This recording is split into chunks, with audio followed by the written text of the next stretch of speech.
YouTube, Quinn Wade. Coming to you with that instant basketball analysis on Analysis Playground on YouTube. Exclusively on there. We're going to talk about how my Celtics got beat this time by the Spurs. We knew this was going to be a fun one. We knew this was going to be a good game, and it ended up being that way. It sucks that Jaylen Brown ended up getting ejected, but we tried to hang in there to try to make that run to be able to get the lead and win the game.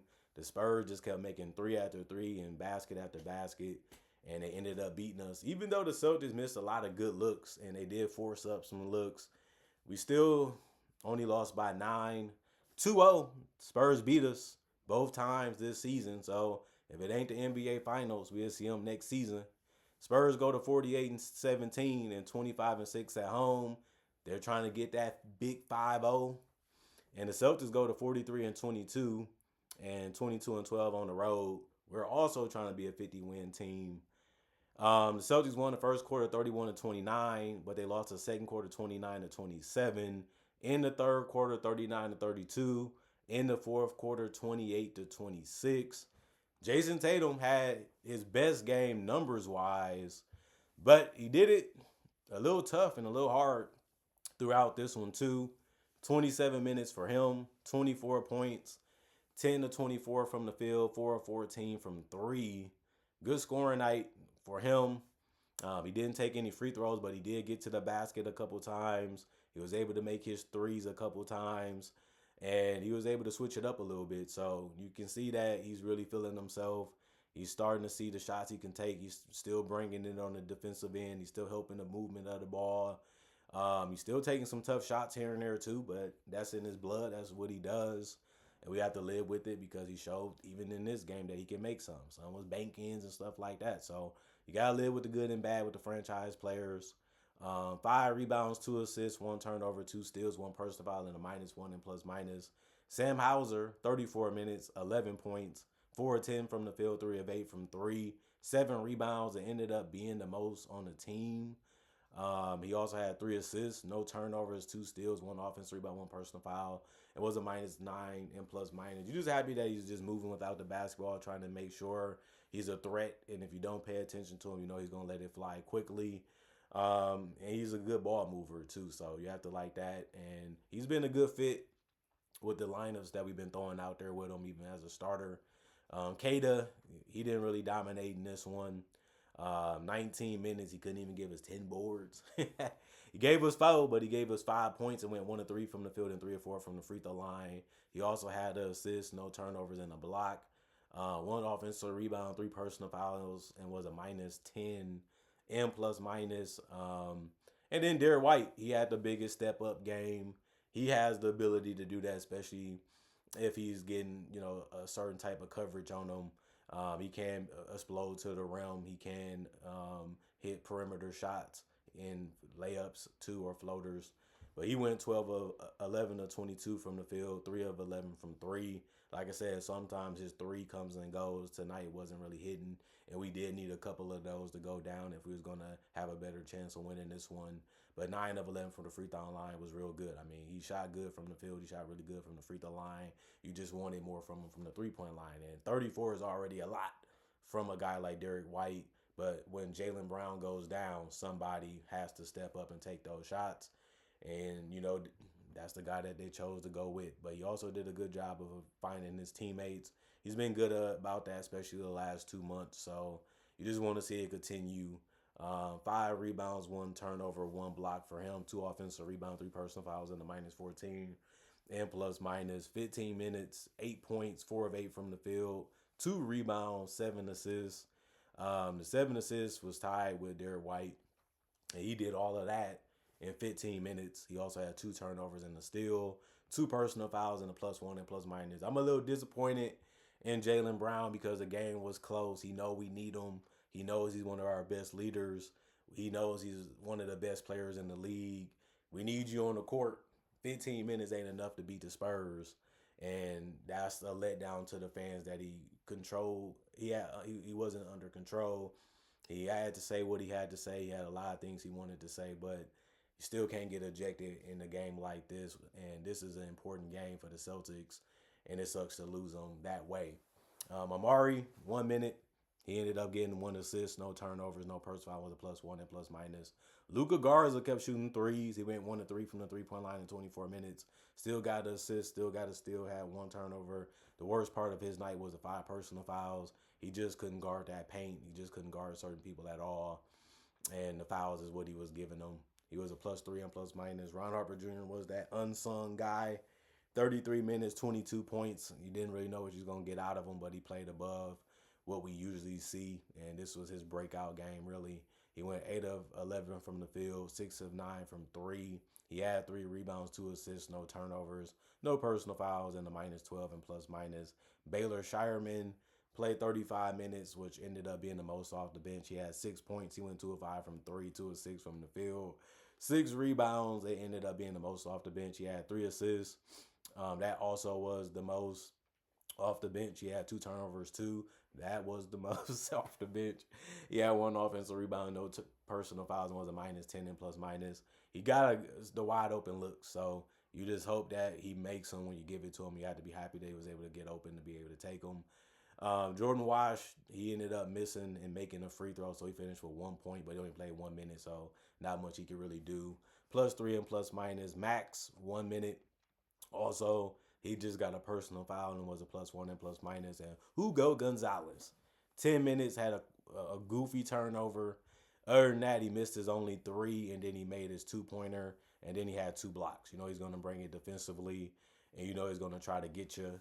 And then, of course, he had 5 boards, which is good in the short amount of time that he played. And he had 2 personal fouls and was a +2 and plus minus. And then you look at the San Antonio Spurs.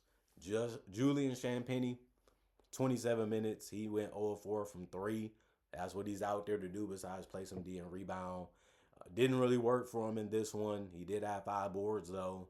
1 turnover, 3 personal fouls, and a 0 and plus minus. Victor Wembanyama, 39 points. That was game high. And the way he was playing and the way he was scoring, it seemed like he was happy with everything he was taking, even if it was tough. But he didn't just settle. He kept finding ways to get closer to the basket, finding ways to get shots that he liked in certain mismatches that he was getting. Once you start figuring out that part of the game, you're on your way to being an elite scorer, or you already are. And in this game, he was elite on the offensive end. And of course, he made things difficult defensively. 39 points. He went 11 of 20 from the field, 8 of 15 from 3, and 9 of 12 from the free throw line. He had 11 rebounds, so that's a double-double. He had 3 assists. He's still doing a little bit too much when he has the ball sometimes, and that's why he continues to get turnovers. Because 6 is a lot, but some of the stuff he was doing, I was like, you didn't really have to do that, or you didn't make a good decision there. That's something he is going to have to watch, especially because playoff time is almost here, and people are now saying the Spurs are a championship contender, and if you make those type of mistakes in close games, it can be costly. You got to value each possession, especially if you want to walk out this season as champions. 1 steal, 2 blocks, 2 offensive boards, 2 personal fouls, and a +5 and plus minus. De'Aaron Fox, 35 minutes, 25 points. He went 11 of 14 from the field, 2 of 3 from the 3-point line, 1 of 3 from the free throw line, 3 rebounds, 9 assists, 1 turnover, 1 steal, 2 offensive boards, 3 personal fouls, and a +2 and plus minus. He's a tough cover. He can get to that basket. He can hit the jump shot. He's a really good playmaker when he wants to be, and he has the talent around him to be. And you're starting to see him really excel in that role. And like I said, he's hard to stop from scoring the basketball. So, you know, he has been that way for years now. And you can say on every level he proved that he can do it. Now he's just a lot more confident in that mid-range and that 3-point shot than he has ever been in his career. Devin Vassell, 32 minutes, 14 points, 5 of 9 from the field, 2 of 5 from 3, 2 of 4 from the free throw line, 2 rebounds, 2 assists, 1 steal, no personal fouls, and a +13 and plus minus for him. Had a lot of open looks, and he took good shots. He has really good shot selection, especially when his jump shot is falling, and that's what he's really out there for besides his defense and his switchability. And he did those things good, too. And Devin Vassell, you can't really complain about the guy. If he's making double digits in points, he does everything else. You just don't know because jump shooting is tough. But tonight, he did what he had to do in this one. Stephon Castle, 34 minutes, 18 points, 6 of 12 from the field, 3 of 8 from 3, 3 of 4 from the free throw line, 9 rebounds, 6 assists, 2 turnovers. You know, he hit a big three to make sure the Celtics' chances of winning was over. I mean, he did a good job of moving the basketball, did a good job of getting his own shot and playing within space. 2 offensive rebounds, 3 personal fouls, and a plus 12 and plus minus. Dylan Harper came off the bench and gave you the most points with 9. He played 26 minutes. That was the most off the bench. He also went 4-7 from the field, and he made a 3. Like I said, you want him to shoot the 3 if you're a defender, but he also going to pump fake you sometimes. You close out too hard and get to a mid-range or all the way to the basket, and he's just setting up guys. That's something that he's been able to do, and he's just finding that even more with this particular team. And he had 5 assists, 4 rebounds, 1 turnover, 3 personal fouls, and a plus 4 and plus minus. Jordan McLaughlin, 1 minute. He didn't do anything. Luke Cornett, 11 minutes. He had 4 points. He went 1 of 4 from the field with 2 of 2 from the free throw line. He had his 3 rebounds and his 2 assists. He also had 2 offensive rebounds out of the 3, and the personal foul was a plus 6 and plus minus. Mason Plumlee, 1 minute, 1 rebound, no personal fouls, and he was a 0 and plus minus. And Carter Bryant, he's another guy that's starting to pick it up on the offensive end. He can hit shots, and, you know, he didn't shoot it bad or great. He was okay tonight, but he is another guy you got to watch out for, too, if they put him out there. He did shoot 3 of 8 from the field, 2 of 7 from 3. He had 1 personal foul, was a minus 3 and plus minus. Keldon Johnson, 24 minutes, 8 points. He made 2 threes, and he made 1 that I didn't like because it ended up showing us that we might lose this one. He was 3 of 7 from the field, no turnovers, 3 personal fouls, 1 offensive board, plus 6 and plus minus. And then you look at the Spurs, 52% from the field, Celtics 47%, 43% from 3, Celtics 37%. 68% from the free throw line for the Spurs. They took 25 while the Celtics took 17. The Celtics, though, shot 76%. 44 rebounds for the Spurs, 37 for the Celtics. Both teams had 27 assists. 11 turnovers for the Spurs, 8 for the Celtics. 3 steals for the Spurs, 6 for the Celtics. 2 blocks for the Spurs, 4 for the Celtics. 9 offensive rebounds for the Spurs, 5 for the Celtics. 35 defensive rebounds for the Spurs, 32 for the Celtics. 19 personal fouls for the Spurs, 18 for the Celtics. And the Celtics, they showed that they can hang with them, they can play with them, and they can do some things that can be successful against them. But the Spurs, you know, once Jaylen Brown went out, it was just tougher and harder for us to generate good shots. And he was doing a good job of helping the team with that. And then the team just fell flat in their face. You know, they kept trying to compete with them. They kept trying to make it interesting. You got to give them credit on that. And that's what you want because the game wasn't over. But Spurs was a better team tonight. They played better on both ends, and they got it done.